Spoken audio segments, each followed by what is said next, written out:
programa que você irá assistir é uma produção independente e as responsabilidades são de seus realizadores. Zé Maro. Programa Zé Maro. Na internet e na TV. Programa Zé Maro. Assista na internet e na TV. Gente, e aí, já tomou um cartão vermelho? Sabe o que nós vamos falar agora? Sobre isso mesmo, sobre cartão vermelho, sobre arbitragem. Adivinha com quem? Com o Rubinho. Rubinho, tudo bom? Tudo bom, Zé? Um abraço ao nosso telespectador. Faz tempo que eu não estou na telinha, né? O Rubinho, para quem não lembra, ele está descendo de caiaque, que nem eu ainda brinquei outro dia, andando de bicicleta, ele apresentou pra gente um monte de ciclistas por aí. E agora vamos falar sobre eu conheci o Rubinho como jogador não, como árbitro, e agora vamos falar exatamente sobre arbitragem, né, Rubinho? Exatamente, arbitragem, Zé. Rubinho, vem cá, pessoa tem sonho lá, não sabe jogar futebol, ou não deu certo na vida lá, fala, não, eu queria ser juiz.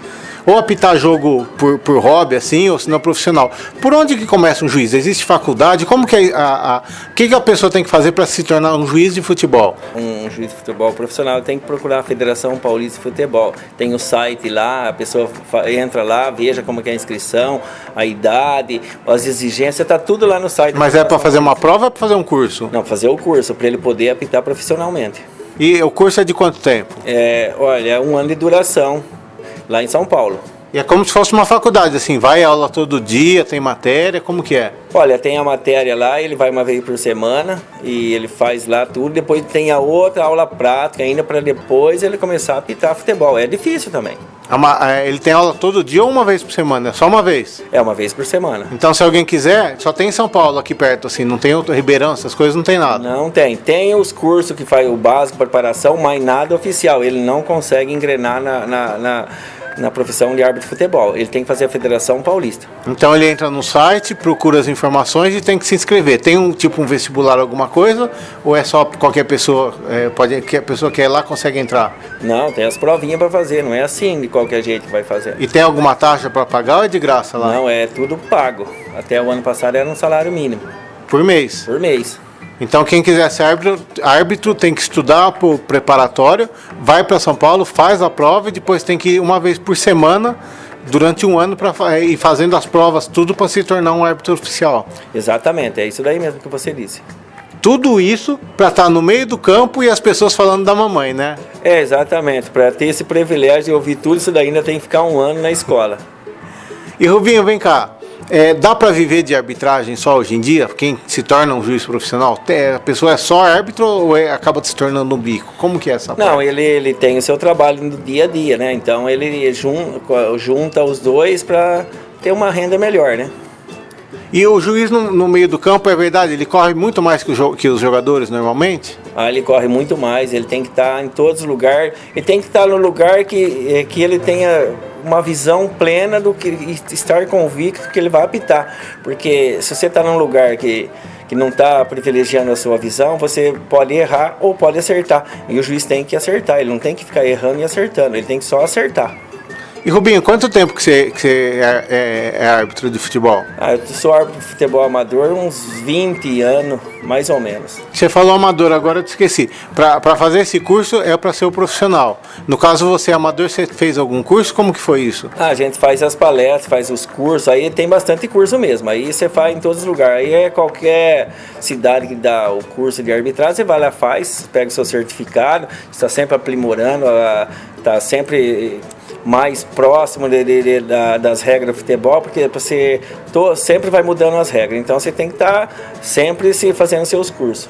E Rubinho, nesse tempo desde que você é árbitro, como que você vê o avanço da tecnologia? Que antes não tinha, no começo assim, não existia televisão, não existia VT, não existia internet, não tinha celular, que hoje em dia é possível até mandar imagem para o árbitro ver. Como que você vê isso daí entrando hoje? Já está presente bastante tecnologia no campo? Olha, ó, nessa parte que você está dizendo aí, eu não estou bem por dentro, porque eu só faço o árbitro amador, né? Então, Mas isso que você vê que nem estão falando que vem para as Olimpíadas, a tal da bola com chip que vai ver.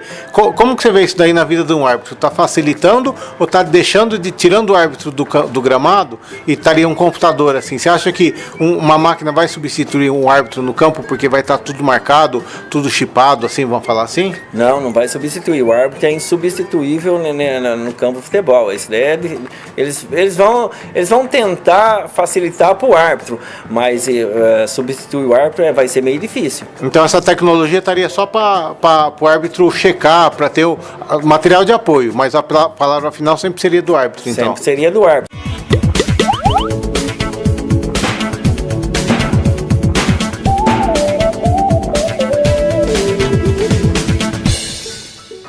E para a gente entender, eu, por exemplo, que não entendo nada de futebol, no campo tem só... Quantos árbitros tem por jogo, assim?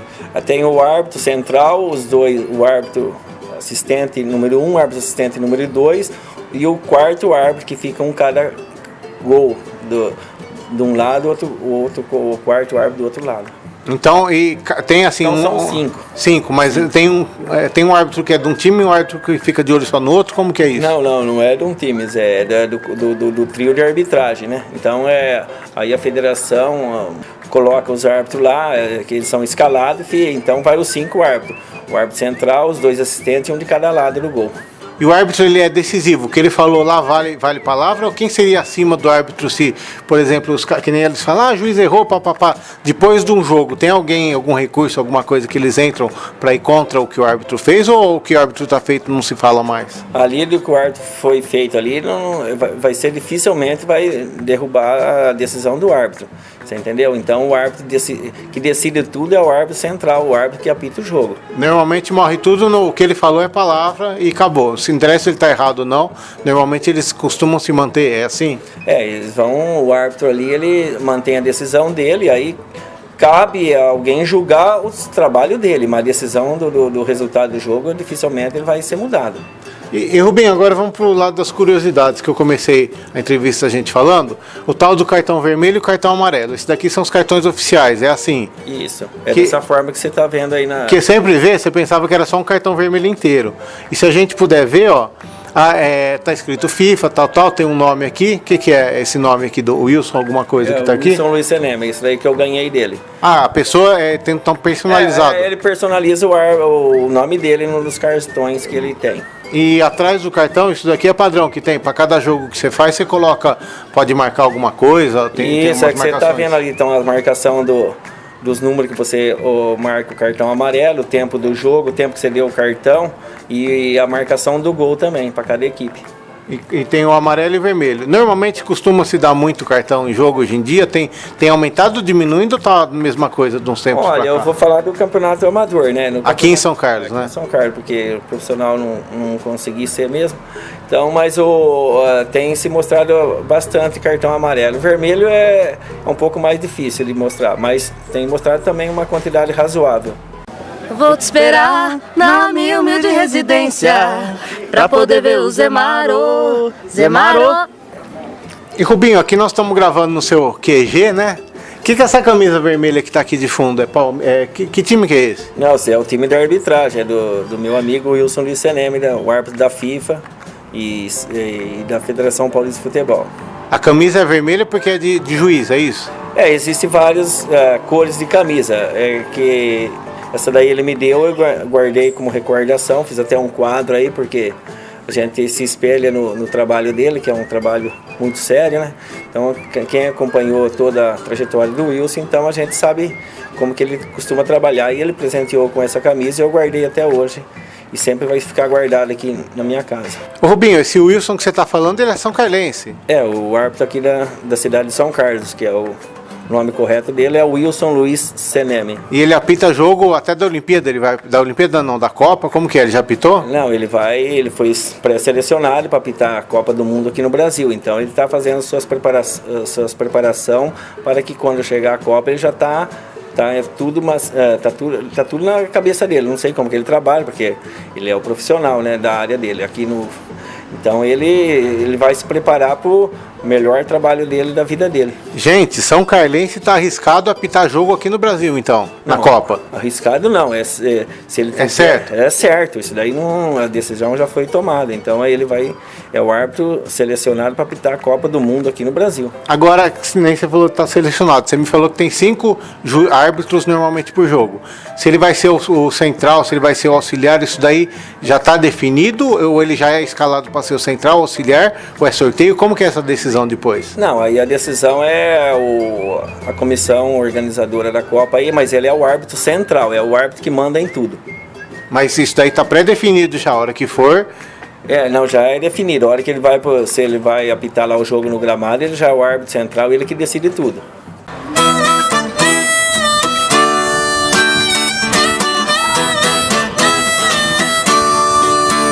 Zé Maru, Zé Maru, Zé Maru.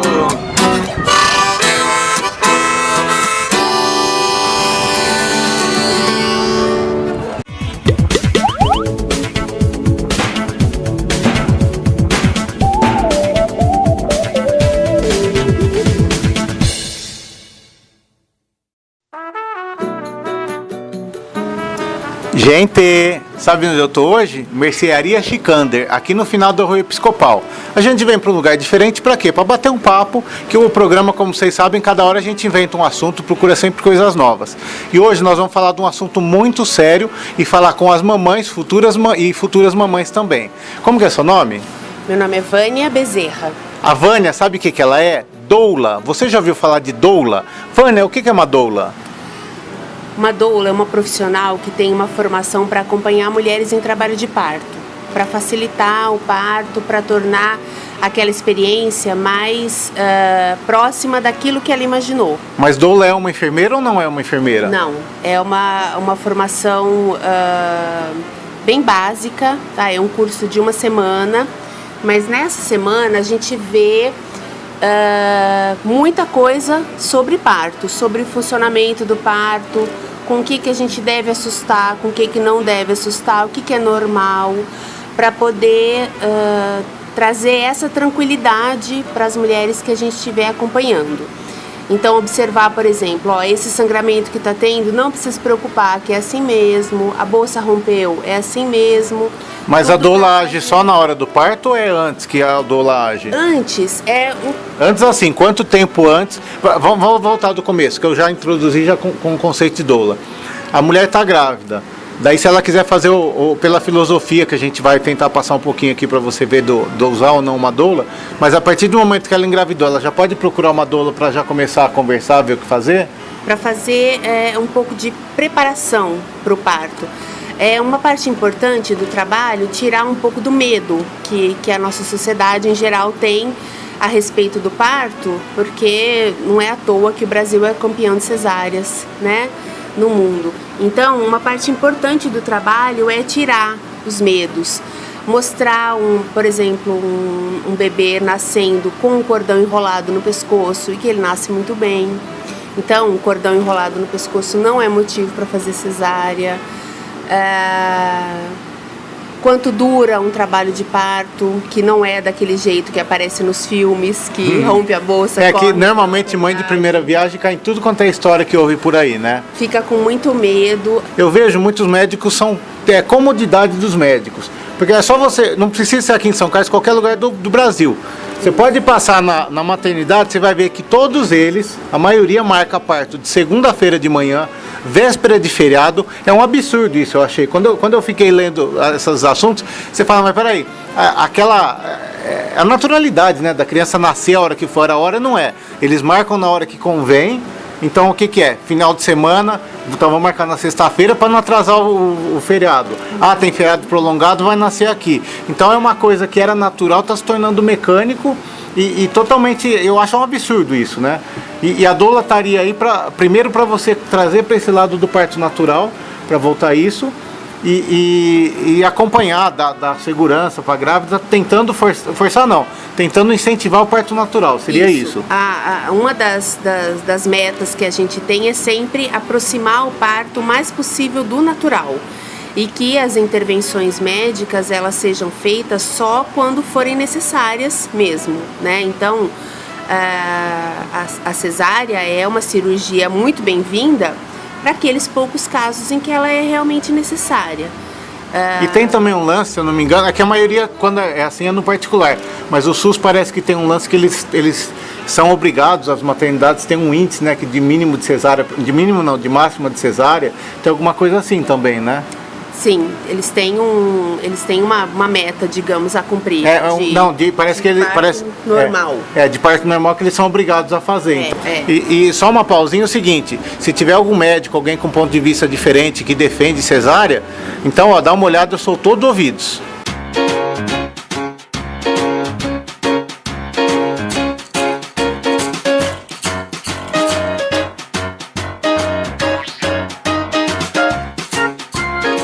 Então tá aí, gente, se você é do contra, comente, pode ligar, o espaço está aberto aqui pra gente mostrar outro ponto de vista se você tiver. Mas pelo que eu vi na internet, pelo menos tem um site que chama Amigas do Parto, eu tô deixando os créditos aí, dá uma olhadinha lá, tem muita informação sobre isso para completar essa entrevista, que depois você pode conversar com ela ou ir pela internet, e a gente deixa outros canais aí também. Mas voltando ao assunto da doula, é o seguinte: a doula por si, que também tem uma questão de fazer parto em casa, fazer na Santa Casa. A pessoa está grávida, procura uma doula, é para fazer o parto em casa ou pode usar a doula para acompanhar na maternidade? Como que é essa questão? Sim, a escolha é completamente da gestante. Então não é porque procurou uma doula que vai falar, não, quero fazer em casa, na banheira, não. Não, de forma alguma. Mas a doula poderia fazer esse papel, o marido não tem disponibilidade ou não vai, então a doula poderia acompanhar ela lá dentro, na hora do parto, dar dicas e exercício que mais tiver lá dentro. Sim, né? Eu já acompanhei partos nesse sentido também, de as pessoas da família não tinham a tranquilidade necessária para estar ali com a mulher naquela hora, sabiam que iam deixar ela mais nervosa, então contratam uma doula para isso, para que a situação seja mais tranquila para a gestante naquela hora. Ô Vânia, deixa eu te perguntar, doula é uma coisa só para rico? Assim, quem vai ter parto pelo SUS, quem não tem um plano médico, pode conseguir uma doula? Agora existe um programa do Ministério da Saúde incentivando que as maternidades tenham um programa de doulas também. Doulas contratadas pela maternidade ou voluntárias, mas não existe essa questão de que doula é só para quem pode pagar, não. Existem as doulas voluntárias e tem como encontrá-las também. E agora a pessoa a mulher, ela tá grávida, ela decide, ela dá uma olhada no site, conversa com você, e daí pega e fala, eu queria fazer o parto em casa, que nessas fotos que vocês estão vendo agora aí, tem parto em casa, parto na banheira, tem várias opções de parto que pode ser feito logo em casa. Isso daí só uma doula dá conta? Não, a doula não atende o parto. Ela tem que a mulher tem que estar acompanhada por uma parteira, né? Que é uma enfermeira. É uma enfermeira obstetra ou uma obstetriz, que na USP nós temos agora, já tem um curso que forma as obstetrizes. Então, se alguém quiser ter o parto em casa, que isso daí é possível, legalmente você pode ter parto em casa. Pode. Então precisa de uma doula e daí também chamar uma parteira que seria uma enfermeira. Isso. Ou existem os médicos também que acompanham os partos em casa. E que nem eu estava vendo, também sempre, toda vez que vai fazer, tem um plano B, né? Se acontecer algum problema. Porque a primeira coisa que passa na cabeça é assim, falar, vai ter parto, mas e se der uma complicação na hora, precisar fazer alguma coisa, o que faz? Então, toda vez que faz o parto em casa com uma doula, com a enfermeira obstetra, sempre tem-se por perto o telefone da ambulância, tem um delay, a doula mesmo está vendo, está tudo em ordem. Qualquer coisa, não é porque decidiu fazer que chega na hora da complicação vai ficar, né? Exatamente. O parto em casa, ele tem o acompanhamento, a enfermeira ou a obstetriz está verificando o bem-estar da gestante e do bebê o tempo todo. Se apresentar uma condição ali que a segurança começa a entrar em risco, então já vai para a maternidade e aí dá continuidade ao parto lá, o que não necessariamente vai virar cesárea, né? Mas se vai para a maternidade para aí ter os recursos à disposição se eles forem necessários. E a criança quando nasce em casa, daí a hora que nasceu, daí leva para a maternidade? Como que é isso? Depois que a criança teve o parto em casa, a mãe teve o parto, o que faz com a criança depois? A criança vai ser atendida pela enfermeira ou pela obstetriz da mesma forma que seria na maternidade, vai ser aquecida, vai ser feito ali o primeiro atendimento para ela respirar, né? Fazer o primeiro atendimento e não precisa ir para a maternidade. Daí já pode não. ficar em casa. Fica E em daí casa. como que funciona a certidão do nascimento, por exemplo? Você sabe informar isso daí? As- Daí tem que ir na maternidade, informa, como que é? Não, os cartórios podem registrar as crianças nascidas em casa. A enfermeira, a obstetriz faz uma declaração que acompanhou aquela gestante, que fez o pré-natal, que acompanhou o parto e que a criança nasceu em casa. E quem quiser saber mais informações para conversar com você, qual que é? Você dá esse atendimento, você dá, né? Sim, eu tenho um blog, né? Eu estou deixando os créditos aqui, mas pode falar? É vaniadoula.blogspot.com. Tem meus telefones, meu e-mail. Aí, se Então, procurar no Google, além do blog, também eu sugiro dar uma olhada no Amigas do Parto e muitos outros blogs que você colocar doula na internet, você vai achar tanta informação. Isso é uma coisa que parece que eles não divulgam. Porque quando a mulher está grávida e tal, acaba descobrindo só depois que nasceu, que alguém comenta, alguma amiga. E se você começar a procurar agora, é tranquilidade para o parto, é uma coisa diferente para se fazer, né? certeza. E para a própria criança, que daí você espera a criança ter o tempo dela para nascer, não apressa nada.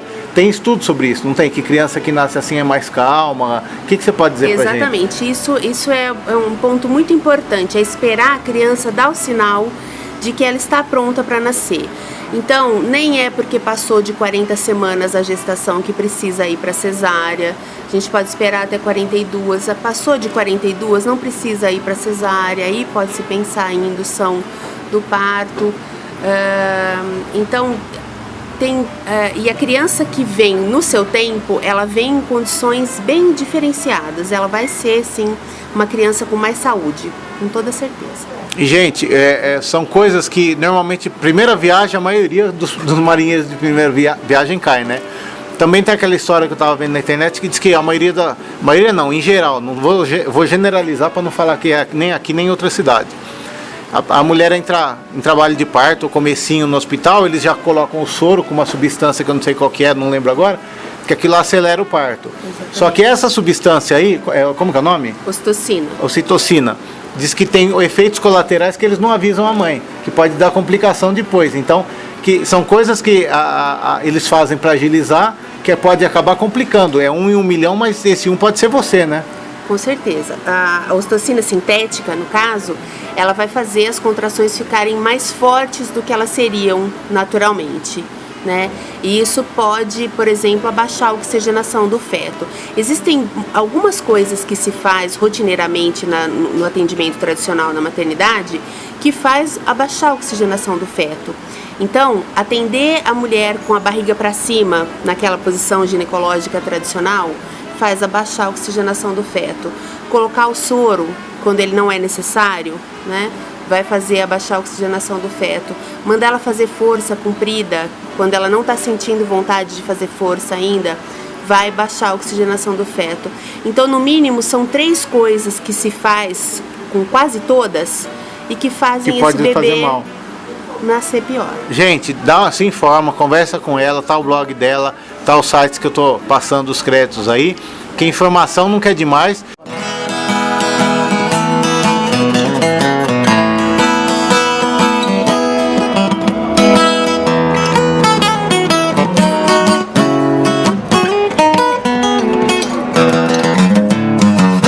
Zé Marô! E deixa eu te perguntar uma coisa, por que nessas fotos que a gente tá vendo aí tem a banheira? Tem algum motivo especial de ser na banheira? Pode ser no sofá? Tem algum lugar especial para ter parto assim? A banheira, ela faz bastante diferença porque a grande maioria das mulheres vai sentir um alívio da dor quando entra numa banheira com água morna. Então, É tipo anestésico natural, assim. pra exatamente, ela diminui a sensação de dor. Tá? Então, existem as técnicas que as doulas vão utilizar, que são as massagens, uma bolsa de água quente. E a banheira é uma técnica que a maternidade pode disponibilizar e que faz muita diferença para essa mulher se tranquilizar e conseguir ir até o final sem a necessidade de uma anestesia, por exemplo. Chora minha guitarra, chora jovens e crianças, os mamonas se foram, só ficam as lembranças. Zé Mário. E, gente, é o seguinte, visita o blog, liga para ela, Noção de preço, assim, é muito caro para ter uma doula para acompanhar? É coisa só de rico, assim? De forma alguma. Porque tem variações de caso a caso, não adianta a gente falar, porque de repente você vai falar, eu quero ter em casa, eu queria só que você me acompanhasse, eu estou de 3 meses, 5 meses, tem muita variação, até por isso que a gente sugere, dá uma ligadinha e conversa com ela vai te dar maiores informações aqui em São Carlos. Se você estiver em outra cidade, entra no site Amigas do Parto, que foi lá que eu encontrei ela, você coloca a tua cidade, você vai achar qual que elas aconselham na tua cidade, a doula que tem para recomendar para você. Ô Vânia, e com relação a fazer em casa, a mulher que decide, a mulher não, o casal, né, vamos falar, decide fazer em casa, fazendo na maternidade. Eu sempre ouvi falar que quando vai para a maternidade, não sei se é conveniência, o que é, eles fazem o tal do pico, que é um cortezinho lá que faz para o neném sair melhor. Quando faz o parto em casa, que esse pico, quer queira ou não, é um corte que está fazendo. Isso daí é feito em casa também? Tem risco? Como que é? Então, esse corte que é feito na musculatura da vagina quando o bebê está nascendo, já existe uma recomendação da Organização Mundial de Saúde faz mais de 20 anos recomendando que não se faça esse corte. Que não se faça. Então ele não é necessário, assim, a não ser em raríssimas vezes quando essa mulher estiver tendo uma convulsão, uma coisa muito, muito séria. Na enorme maioria das vezes não era para ser feito esse corte, nem em casa, nem na maternidade.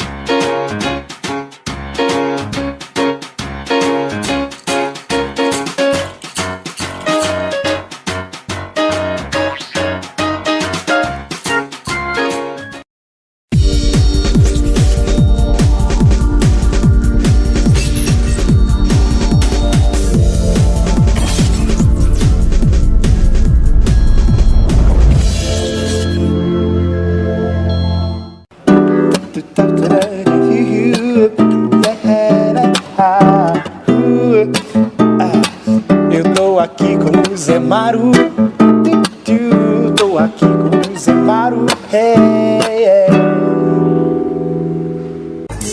As roupas que o Zé Mário veste durante o programa são lá do Brechó da Rose. Visite, eu recomendo e apoio.